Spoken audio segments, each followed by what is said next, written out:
Hello, everyone. Thank you so much for joining us today. I would like to welcome you to Rickreall Dairy Farm here in Rickreall, Oregon. I would like to introduce to you our tour guide, owner of Rickreall Dairy Farm, Louis Casimir. I would also like to remind you that you can pin the screen that's named Farmer Louis, and you can do that by selecting the menu in the top right-hand corner of the screen with that name on it, so that is what's always being projected on your screen.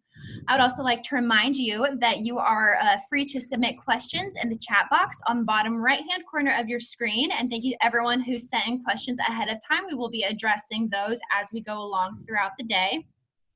And we'll have some Q&A time, probably about 10 minutes at the end. So if questions come up throughout the tour, feel free to go ahead and submit those in your chat box. And then one last note is if you would like to submit photos of your class participating, that is a really fun way for us to share this project with all of our partners who helped make this possible. So again, thank you so much for joining us today to participate. Thank you, Louis and Rickreall Dairy, for hosting us. And without any further ado, we will go ahead and get started.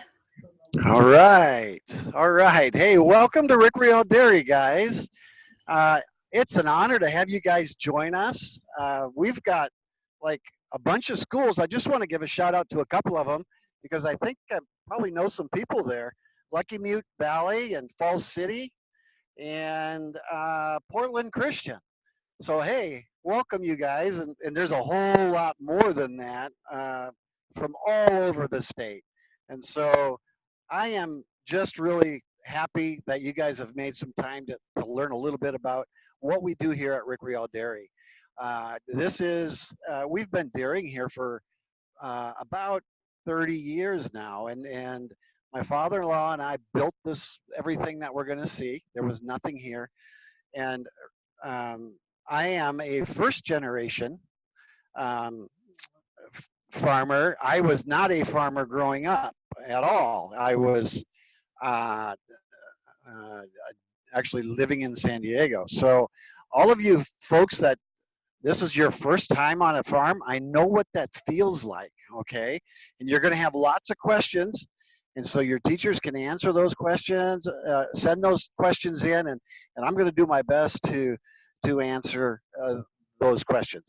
Um, we're going to go through the tour completely backwards today, okay? As far as we're going to start with where the milk leaves the dairy, and then we're going to go in and show you how we cool the milk, and then the milking operation, and then we're going to go out actually into the barns where tours can never go, and show you where the animals lay down and what they eat and how all of this comes together. And so we've got a packed tour for you today. We have about 3,500 cows here. That's from birth all the way to 5, 6, 7 years old. We are milking about 16,500 or 1,650. I got the zero wrong. 1,650 animals right now. And we're producing about 17,000 gallons of milk a day. And we have 25 full-time employees. Running the camera is my son Nate, who helps me in the management. And behind him is my other daughter, who's the communication for Oregon Dairy Nutrition Council, who helped put this thing together. So it is a family affair here. Let's just go on in and let's get started and take a look at what we've got here. So where we're going is called the milk house. And this is where all the milk leaves the farm. And we have a tank right here where all the milk is stored. Now this doesn't look very big at all, but it's actually 2 stories high. It's about 30 feet high, and it holds about 150,000 pounds of milk a day. 2 full semis and a little bit extra. So when you see going down the road, the green and white Milky Way trucks, we fill 2 of those trucks every single day with milk from our dairy. And all the milk that leaves the dairy is going to Portland, and they're making chocolate milk with it. So you may be having our milk at your school. It's very possible. So Dairy Gold is taking and making all of our milk for chocolate milk. Safety is the biggest issue that we face here at the farm. We want to make sure that every pound of milk that leaves this farm is safe and clean. And you're going to hear me say it over and over and over today. Cleanliness is important. Safety as far as knowing that when you go to the refrigerator and you take a gallon of milk and you pour yourself a glass, that milk is good, top quality milk. And in order to do that, we have a lot of rules and regulations that we have to follow. And then the inspectors actually come fairly once a month, and they inspect the farm to make sure that this area in here is always very, very clean. There's no flies in here. It's very clean. But what they're also looking at is a chart that's right over here. And this chart tells us the story, or tells them the story, of how well we clean our tanks. And you can see that there's signatures on here. This one was signed this morning.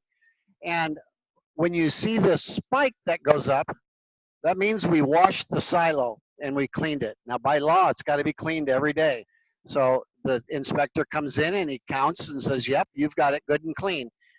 More importantly, this is the temperature of the milk in the tank right now. That number cannot go above 40 degrees. And the colder it stays, the better, simply because you want good, fresh milk. When you go to the grocery store and purchase your milk, you want good, fresh milk. It starts with keeping it cold, really, really cold, really fast. And so the inspector makes sure that this happens. And then before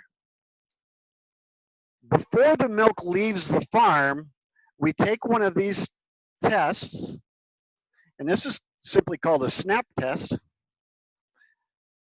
And we put a little bit of milk in here, and in about 10 minutes, this tells me if there is any antibiotics in the milk. And believe me, we don't use antibiotics in the dairy herd at all, but we still double check, because we believe that in order to take care of a sick animal, sometimes you have to use antibiotics. But we make sure that this test tests to parts per billion, and it checks for about 7 different antibiotics. So this has to be signed off on by one of my workers before the tanker can take the milk and leave. So we know that the milk is stored, it's cold, and it's clean, and it's ready to go. This is how we cool the milk.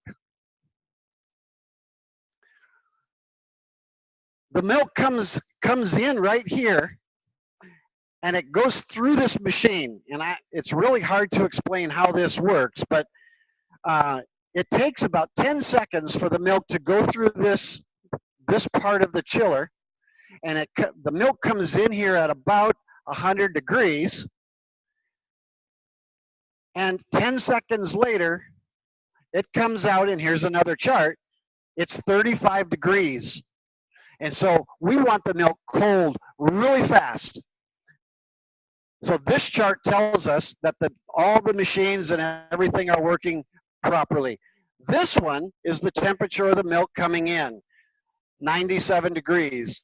A cow's body temperature is about 102. That's a normal temperature for a cow. It's kind of high for us as humans, but that's normal for them. So it's cooling just a little bit, but this one here tells us also when we wash the pipelines and sanitize and get all that done.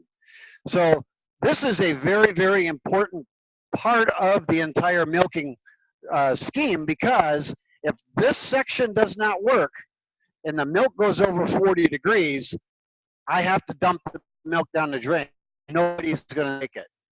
So by law, that's the way it is. And so if this number here that says 35 hits 40, says 40 degrees for more than 5 minutes, all kinds of alarms go on and bells go off, and people come looking to try to figure out what's going wrong with the cooler. So Coming this way, we do not do any processing here at the farm. Okay, so all of the pasteurization and uh, homogenizing um, all happens at a processing plant. Right now, our milk coming from the cows is 4% butterfat. Okay, so you guys get like, I think 1% in your schools. So the first thing they do is they take a portion of the butterfat right off the top, and that gets into ice cream and butter, kind of good things, the best things, the ones that are just, when you get to my age, you can't eat too many of them. Um, then the rest of it goes into the milk glass, and they do all that off site. We don't do any of that. The only thing we do here is we run, the milk goes through these filters. There's 4 of them here, and the milk comes in on the outside, and it has to be pushed through this filter here, and it comes out where my arm is. And so it comes in here, gets pushed through the inside, and comes out down here. That's the only thing we do to process our milk besides getting it cold. All we want to do is just filter it. That's it. And between proper filtration here, proper cooling over there, it makes for a really good shelf life with good sweet tasting milk. Okay, so that's what goes on here in the milk house, and there's nobody in here right now. The semi truck comes in. The first one shows up at about 4 o'clock in the morning, and he takes the load. The second one comes at about 6:30, and then he takes a load. And then there's somebody in here for about 3 hours washing and cleaning the insides of these tanks and lines and getting it all ready to go. The process really never stops.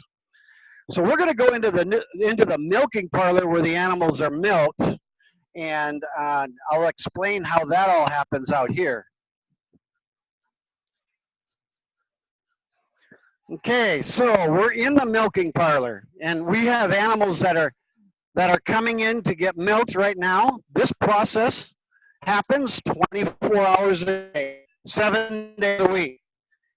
We don't get Christmas off. We don't get 4th of July off. Somebody has to be here milking the cows all the time. And so the animals come in and they know how to make this right-hand turn or left-hand turn.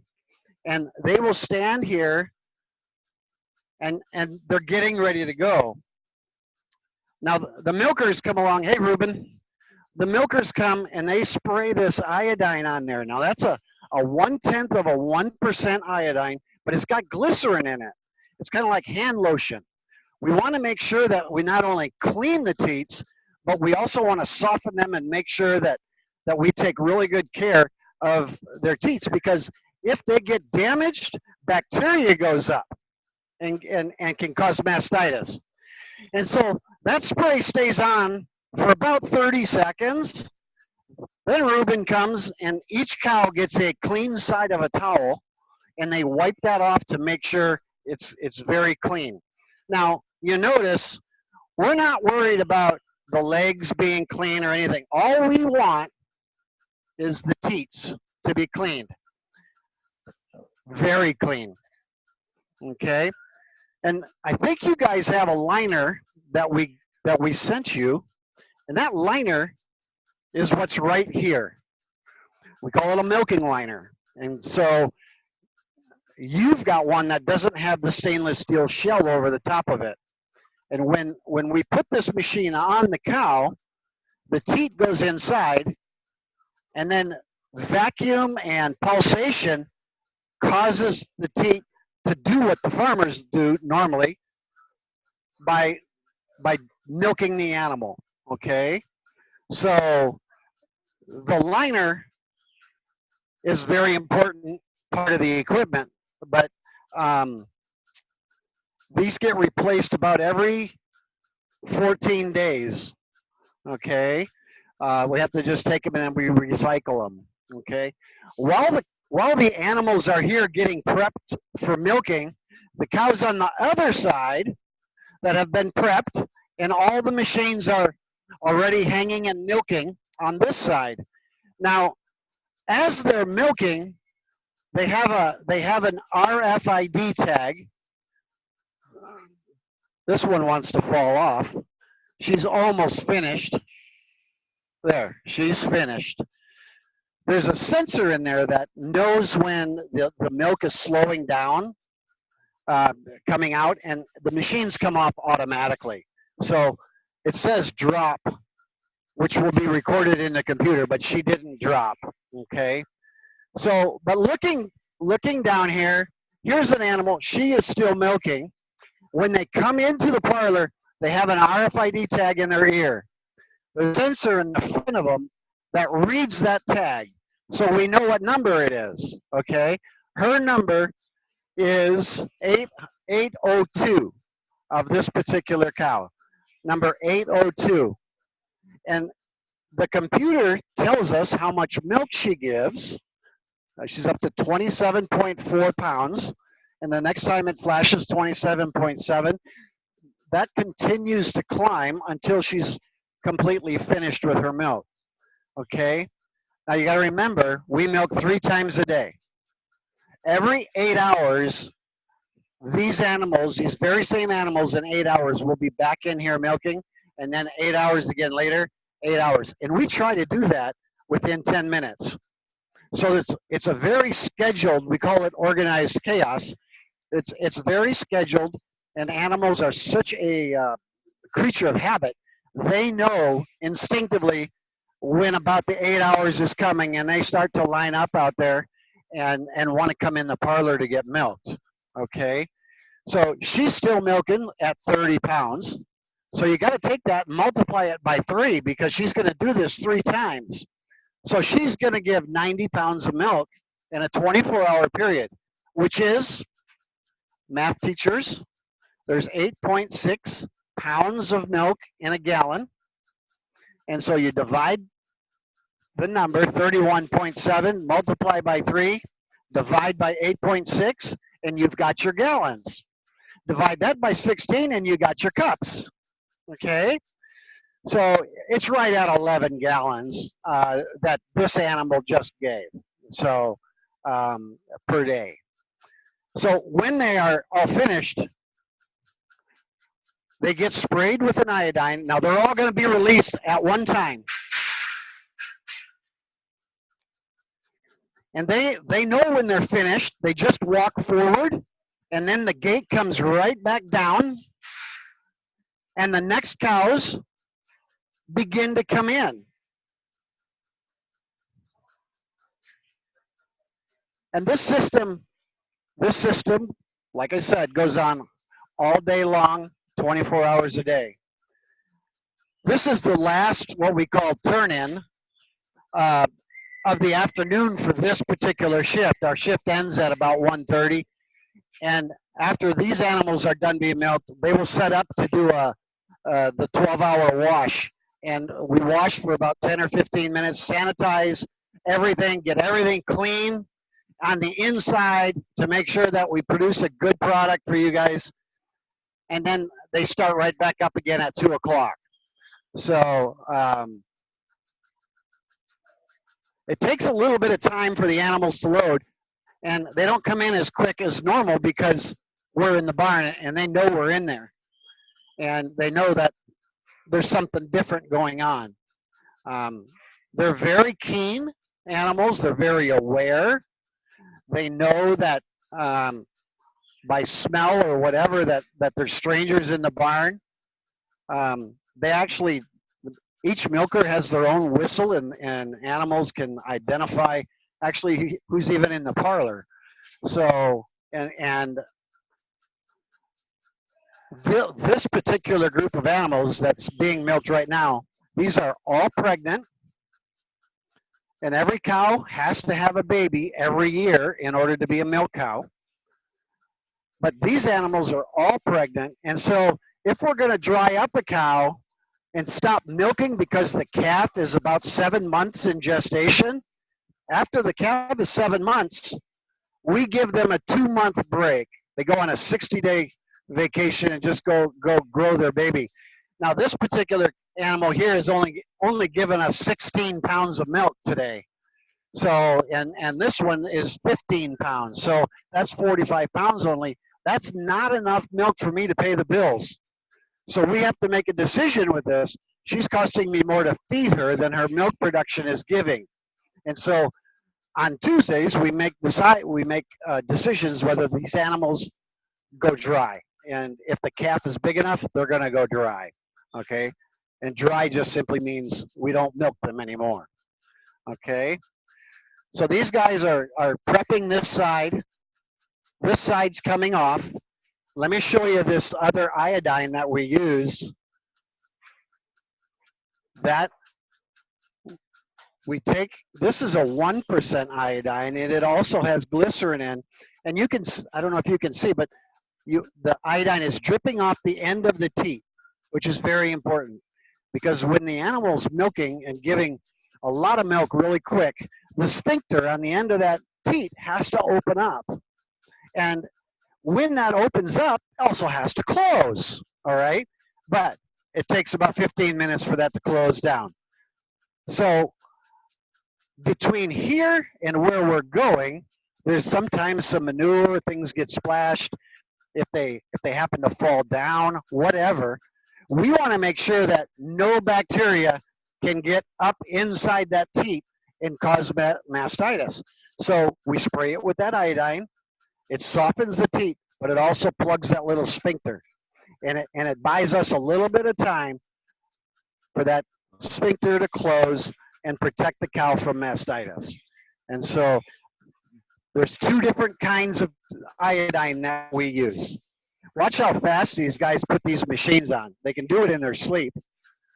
And you notice I didn't hang a machine because when I do, I'm all thumbs. These guys do it so fast.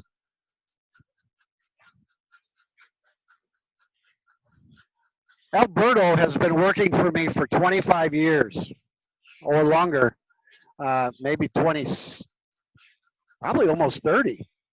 So he's done this a while. Okay, so we're going to go up in here where the cows are held.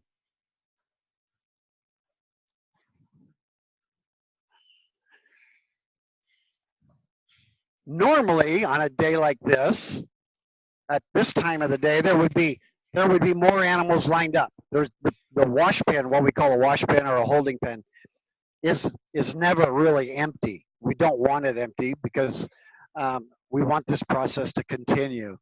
So, but right now, it's the 12-hour wash down time. So the milkers are cleaning. You can see how clean this is. This has all been hosed down. This has to be cleaned very good every 12 hours at least. So follow me down here, and we're going to just follow these animals out back into their barn. So it's very, very important that the animals never get excited, that we want them to respect us, but we don't want them to be afraid of us. This is the gate. Well, we missed it now. Show this gate right here, Nate. This gate moves up and down, and it brings the cows, if there were animals in here, it'd be going up over the top of the cows, and then it drops down, and then it brings the animals into the milking parlor. And so we've got some that are going to be milked, others coming in, and this cycle just goes round and round and round. So we just talked about the health of the animals, and we don't like mastitis. Another big issue that we have to take care of is the cow's feet. And as you can imagine, being on concrete and being in wet can be a challenge for any kind of feet. And so as the animals are leaving the milking parlor, we funnel them into two separate troughs. And they're empty right now. We do it 3 times a week.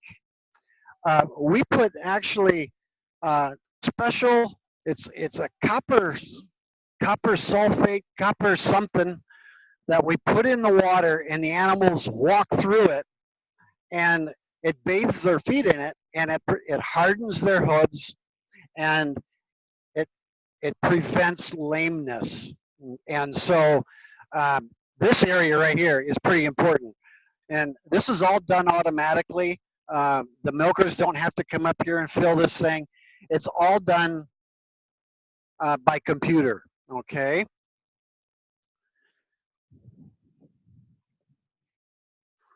So you can see on the backs of the cows, on the very back, you can see a green mark on the tail head. Come on, girls. Come on. Come on. That simply tells us we have 2 different colors here, actually 3. The green means they're pregnant, okay? The milkers or the workers that take care of the animals, we diagnose them pregnant, they get turned green. Before they're green, they're orange. And that just means that we need to, we're watching them for heat and we're breeding them. And so it's only a management thing. So now when the animals come out of the barn, they're thirsty. They've just given 30 pounds of milk, about 8 gallons. No, that's not right. 34 gallons, 4 or 5 gallons of milk. Milk is mostly water. And so in order to produce milk, the most important ingredient is good, clean, fresh water. And we have a water trough here that most cows will stop and drink from right as they're coming out of the barn. And I'm just going to move these guys along so you guys can see the water trough. And you can, I don't know if you can notice, but the animals are very tame. They're not, we don't run and shout and holler a lot for it, for them to move. We want them to be respected. And right now, this group of cows is waiting for the feed truck to come. And he's going to come in here, and we're going to, it's pretty cool that they waited for us to feed them, so that you guys can see how the feed is delivered to the animals. Now you got to remember, each cow eats 109 pounds of feed a day. Okay, now you take the 109 pounds of feed, multiply that times 1,650, and that's how many pounds of feed we feed in a day. I don't have that number off the top of my head, but we got to tell him to keep coming. I don't want to whistle. He's patiently waiting for us. So, want me to go inside? Oh, here he comes. Here he comes. If you notice these animals over here, they're all kind of bunched up by the gate, and they're waiting. And you can, every once in a while, you might hear one beller. I don't know if you can pick that up through the microphone or not. But they want to go in the barn and get milk. They're the next group to come in. And so they know that the 8 hours is almost here, and they're standing by the gate getting ready to come in. And here comes Rickreall with the feed truck, and he's feeding the animals. And when the cows come in here,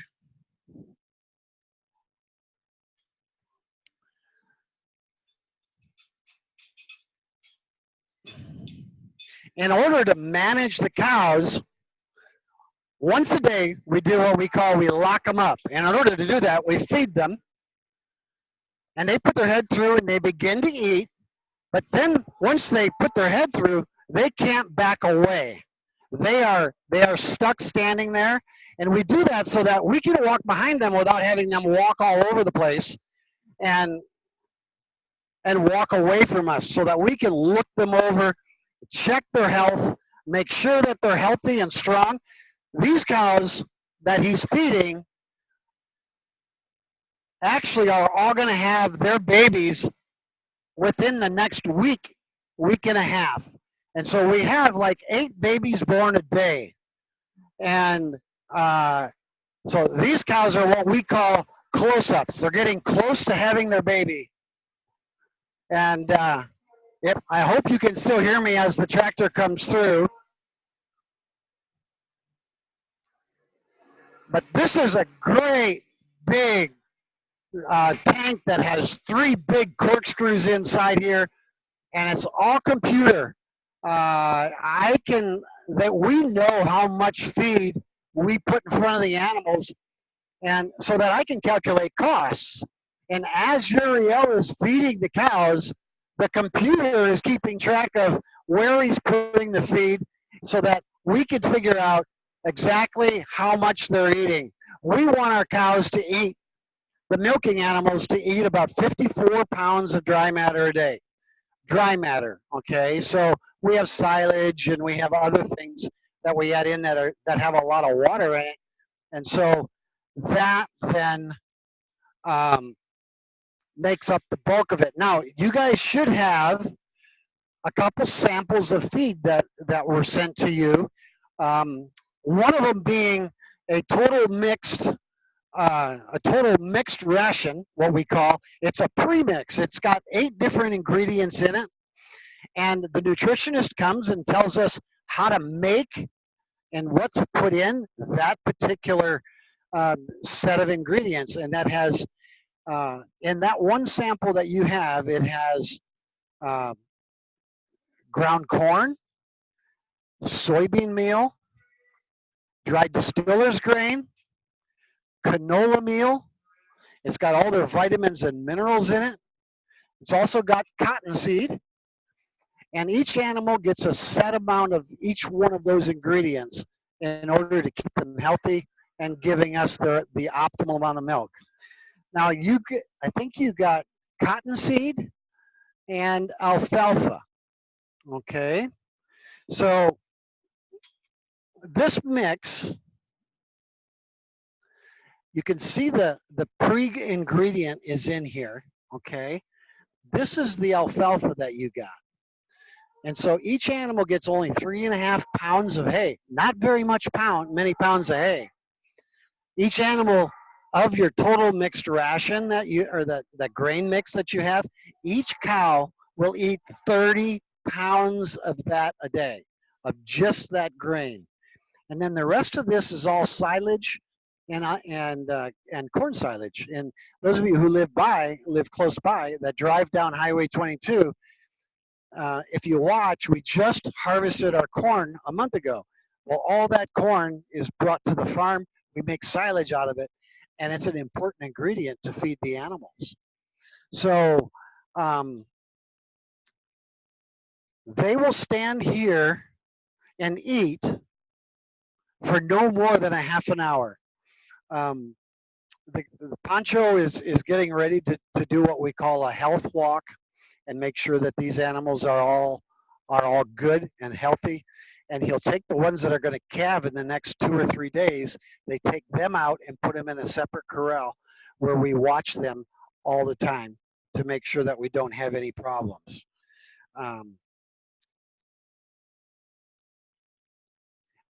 Well, let's switch over here to the ones that are going to be milked, away from the ones that these are not being milked. They're getting ready to have their babies. This side over here is getting ready to be milked. In order to have a cow produce the optimum amount of milk, they need a couple things. They need good food in front of them all the time. They need good, clean water, and they need a really, really comfortable place to lay down. And so while the animals are in the milking parlor and this corral would be empty, the milkers make a place. There's an area back here where they lay down, and we always want that very comfortable for them. Let's see if I can find a couple. These are all standing and waiting to go in the milking parlor. But if we move away from the gate a little bit, we've got one that wants to sit and pray over there, I think. But that's not how they normally lay down. She had a baby. I don't know if you can see the 16 on her back, but she had a baby a couple days ago.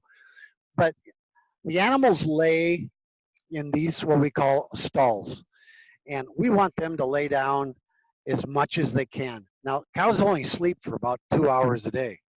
The rest of the time, they lay there and they chew their cud, or they stand and chew their cud. And if you watch the animals closely, you'll see them burp and then they chew. They burp and then they chew.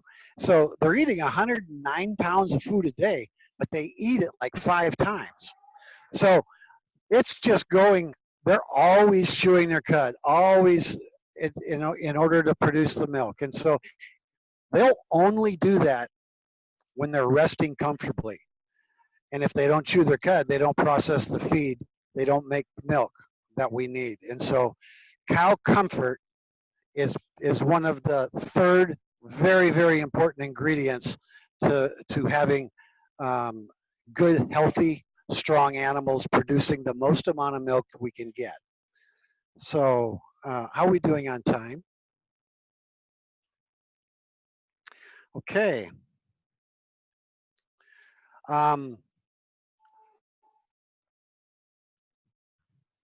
Excuse me.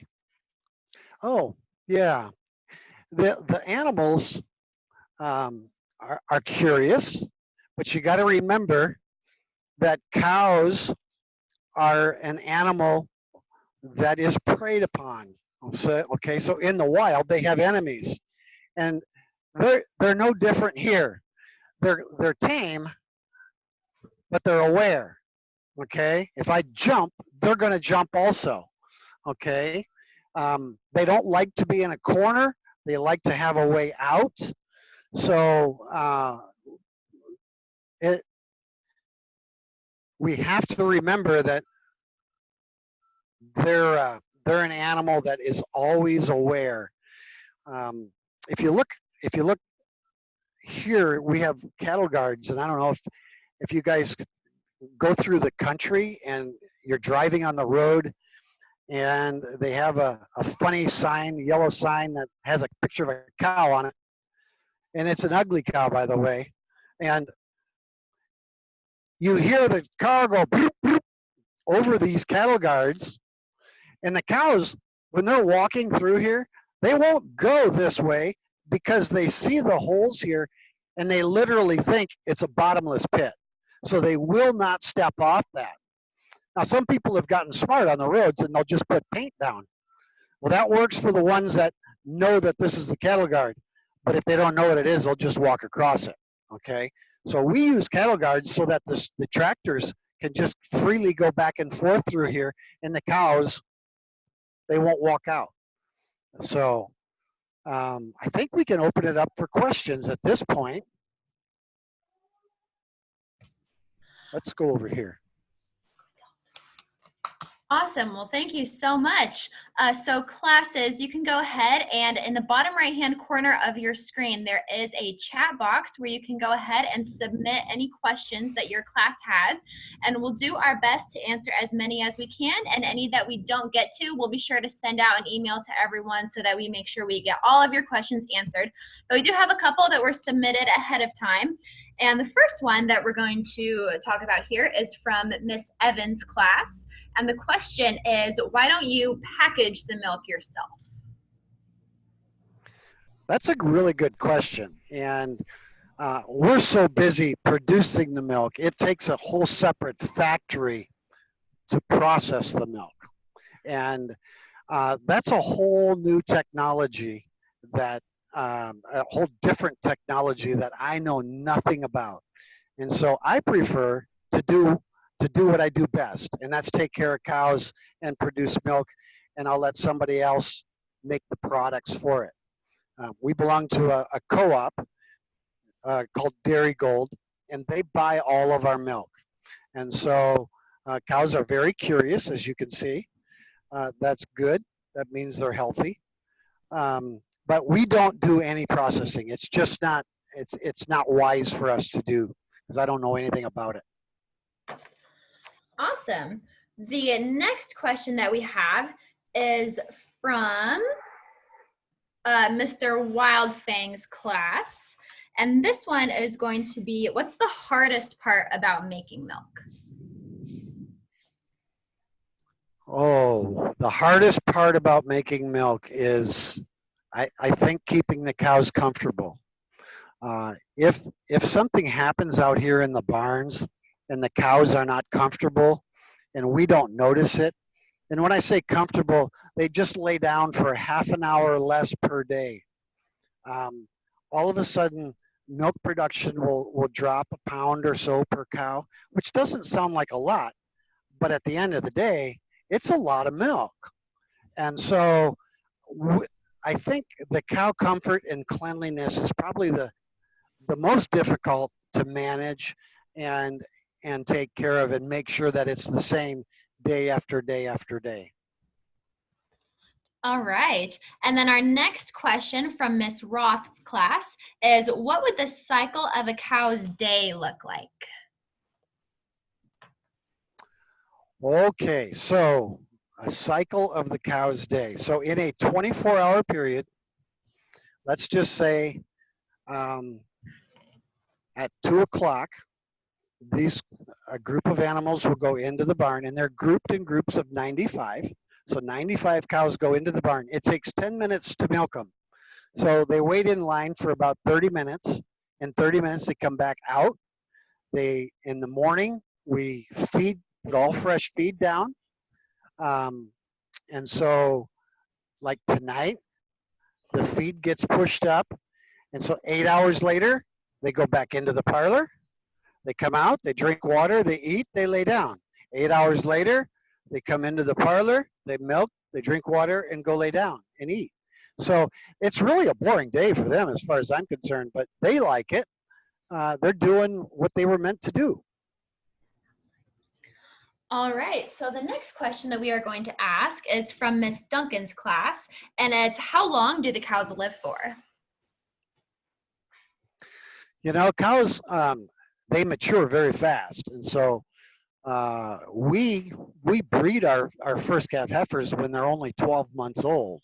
And so, you know, when a human's 12 months old, 1 year old, you know, they can't even talk or walk, but they're already fully mature at 12 months old. And so the life, an old cow is 8 years old. Average is about 5 years old, 5 to 5.5, right around there. Um, they don't live a long time. And when their production gets below where it's profitable for me, I have to make a choice. And Lord willing, they're pregnant because my employees have been able to get them pregnant. Then they will go dry and they'll start the cycle all over again in a new lactation. If they're not pregnant and they go below 45 pounds of milk a day, I have no choice. We look them over, and if there's nothing wrong with them and they're just not producing, most of those animals go to beef, and they're sold for hamburger. And McDonald's and the hamburger places use dairy cows. Nothing goes to waste, and it is another revenue stream for me. All right, our next question is going to come from Miss Greenberg's class, and that is, do the cows ever go to pasture? Our cows do not go to pasture. You're seeing the inside of one barn. We have 7 barns just like this. And if they had to go to pasture, they would get all mixed up. They would muddy up the fields, and right now they would ruin the crop. And so we choose to bring the pasture to them. As long as they have a good, comfortable place to lay down, we feel we can do just as good a job, and they get just enough exercise without going to the pasture. All right, and then we had questions from a couple of different classrooms, and it is Miss Grimsley and Miss Hamlin's classroom, and that is, how big are the cows? How tall are they, and how much do they weigh? Well, they weigh, a fully mature animal will weigh about 1,500 pounds. A great big one is 1,800 pounds, 1,800 pounds. We want them to weigh 1,200 pounds when they have their first baby. And so like to say 1,300 pounds is average. And so um, how tall are they? You can see as I'm walking, they're big, and you know, they're chest high. But if they stood on their hind feet, they'd probably be 10, 12 feet high. So they're big animals. We have to be aware when we're in with them. Sometimes if they want to play, they can hurt us, and they do kick. What's worse is when they step on your toe. Um, that really causes some pain. So All right, so our next question is going to come from Miss Toplin's class, and that is, how many different kinds of cows are there? oh wow, that's a good question. I'm not sure of how many different breeds there are, but we have mainly Holstein animals, Holstein Friesian we call them, and they're the black and white ones. And we are now starting to do some crossbreeding where we're taking some Swiss bulls and breeding them with the Holstein. We're taking some red, Norwegian red bulls, and we're doing some crossing simply to try to get a breed that has more butter fat than what a Holstein does. I'd like to get my butterfat content to 4.8% instead of 4%. And in order to do that, we have to introduce a couple different breeds to maintain the milk. But there's only 5 or 6 breeds that milk. And I'm not even going to try to name them off in the United States, 5 different breeds. But the 2 main ones are Holstein and Jersey. If you buy Tillamook milk or Tillamook cheese, all their cheese is made with the Jersey cows. And those are a little, much smaller animal, and they're brown. They're a lot cuter than the Holsteins. All right, so our next question is going to come from Miss Evans' class, and they're asking if you can explain the type of disease that the cows get, if you want to go into a little bit what we were talking about earlier with mastitis. Okay. Mastitis is the biggest, the biggest disease that we fight. Um, it's the #1 cause of an animal getting sick and leaving the farm before her time is up. And so we have a whole separate hospital area that we milk the animals in, and the mastitis takes a lot of time to treat, so it's expensive. You don't use the milk, so mastitis is the biggest one. The other big one is after they have their calf, they have such a large animal, and so many things have to happen nutritionally that if the placenta gets stuck inside the mom, that can be a big issue also. And so we do a lot of preventative to make sure that that doesn't happen. And with having 8 babies born a day, that is a big concern. We want the placenta to come out of the animal right away, and if it gets stuck, then we've got to use some different antibiotics and things that keep the animal separate from the herd in order to treat that. Pneumonia is a factor, but very rare. We have good air circulation in here. I don't know if you can see the fans behind me. When it gets to about 60 degrees, the fans begin to turn on, and we want the animals cool and comfortable when it gets above 60 degrees. But the second biggest issue we have is their feet. It's not a disease, but it's taking care of their feet. And if you look at these animals that I'm standing in, I don't know if you've noticed that some of them have like a pink or a green wrap on their feet. And these animals were just put on what we call the hoof trim truck. They've all had their nails trimmed. And so the guy that did that found something that he had to fix on her foot.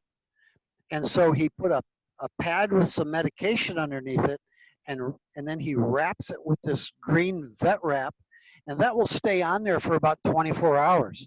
And so every animal gets put on the hoof trim truck twice a year, and we inspect them and make sure that there's there's no there's no anything going on that could hurt them and become a big problem for being crippled. We want to capture that before they're crippled, not after, because a cow that can't walk is a cow that can't eat, and all they want to do is lay down.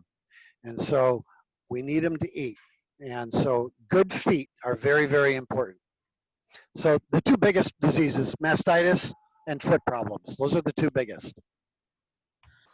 Our next question comes from Miss Long's homeschool group, and they would like to know how you breed your cows and if you AI. We only AI, which is artificially inseminate. We genetically made our cows. So if we've got a short cow, we breed it to a bull that is tall. If we've got a skinny cow, we breed it to a bull that's a little bit wider, so that the next generation is always better than this generation, is what we're trying to do. So we have a selection of about 35, 40 different bulls in our semen tank, and it's kept in liquid nitrogen, which is 360 degrees below zero. And I just heard that they found some semen in storage from 1945 that they are using to breed cows with right now. And so, yeah, it's everything is done artificial today. All right, thank you. The next question that we have is from Miss Roth's class, and it is, do you guys grow anything on your farm? Yes, we do. We grow corn silage and we grow grass silage. The trick is in Oregon is to try to, we have such a short growing season for corn because that takes a lot of heat and a lot of sunshine. So we've got about 90 days a year that we can grow corn. The rest of the time we grow grass, and grass silage is a very, very good food also. And the trick that we have here is not only do we have to feed the cow nutritionally, but the nutrients that come out of the cow and have to be put on the field have to be put on agronomically. And so we not only test the feed going into the cow, we have to test the water and the sludge that we're using to grow our crop. And we have to get as much crop off we can off the fields and bring it back in, and we start the cycle all over again. And so that's called sustainability. And every farm has sustainable practices. And what they mean by that is you never waste a product. And so everything here gets recycled. And growing our crops is by far the most important way we can recycle everything that comes out the back end of these cows and make it into something that's good again. And so we actually get about 45 tons of silage a year per acre, which that's even good for California standards when they have a really long growing season. So we've adapted crops to grow specifically for the Northwest. They've been able to genetically make crops, even grass and corn, to grow specifically here. Awesome. Our next question asks if you send your cows to the vet at all ever. No, we don't send them to the vet. The vet comes here. We have a vet that comes every 2 weeks, every Friday or every other Friday. He comes to the dairy and he works with my son Nate, and they have a list of animals. It's 200 animals that they have to come out here and they look at and they find and they look them over. They check them for pregnancy. They make sure that they haven't aborted or lost their calf. And so we do what we call herd check every 2 weeks. And so the vet comes for that. And then he's also on call if we have a real emergency with a calving or something. We can call him and he comes in. But I have right now 5 different people working for us that are so qualified that they're not a vet, but they can do almost everything that the vet does. We have to use a vet in order for us to get the antibiotics that we need to treat the cows. We have to do that under the care of a vet. Uh, a vet is a very important part of the dairy. The other person would be the agronomist. He's an important part. Um, and there's one more, and it just lost me. The nutritionist comes. Each one of these guys come every 2 weeks, and the nutritionist takes samples of all the feed and make sure that the cows are eating a balanced diet. And if we're missing minerals and vitamins in the feed that we have available, he creates and orders a vitamin pill specifically to fill the missing parts for the animal to get the most amount of milk. And so I don't have the technology and the knowledge to do those 3 positions, and they're not a full-time position, so we bring them in. They're consultants. But good question. All right, we've got time left for about 2 more questions. And so this one is going to be, where do the boy calves go once they're born? Oh, the poor boy cows. I like to just say they come, I have a guy that comes and picks them up once a week, and they go down to California so they can be happy cows. Um, they they are sold to a broker, and the broker takes them to California, and they're on a great big feedlot down there, and those are the ones that eventually are turned into steaks and the higher cuts of meat. A dairy cow is good for hamburger only. Um, the boy cows are fed differently. They're the choice cuts of meat. So we don't raise the bulls here at all. All right, so our very last question for this virtual farm field trip today is going to be, what is your favorite part about being a dairy farmer? My favorite part of I think it's working with family and having my family close. Um, my employees are like family to me. I have 2 people working for me that I hired 30 years ago when I got here the first week. They're still with me, and we've raised our kids together, and we're having grandkids together. And so now it's time for the next generation to take over, and that's Stacy and Nate, my son, and I'm starting to take it easy. We're bringing in the next generation. I love working with the people. Um, the cows are always fun and intriguing and challenging because we're always learning and we're always changing. Um, but working with the people by far is what I like the most. So, okay. All right, well, thank you so much, Louie, for hosting us today for another fabulous virtual farm field trip. And thank you so much, everyone, all the classes that tuned in today to join us to learn all about dairy farming and milk production. We didn't get to all of the questions, all of the great questions that were submitted, but we will be sending a follow-up email and we will answer them so that you guys can get all of your questions answered. But thank you so much for joining us, and we will be in touch with you with that email soon. All right. See you guys later. Thanks for visiting. Take care.